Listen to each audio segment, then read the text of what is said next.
So hi guys, mamaya pupunta kami sa Kanggumbang and matutulog muna ako and umihi na ako daan. So sige, matutulog na ako and hindi na ako nagpaalam sa inyo.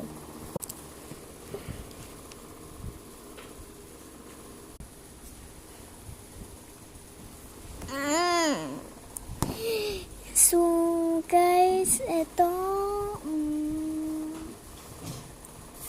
3 o'clock na si Papa. Mamimiss ko talaga dito kasi wala lang. Kaya man kasi kami may kwintas, 2 kwintas, tapos may arios, tapos may relo, may bracelet, o diba bongga. So bye guys.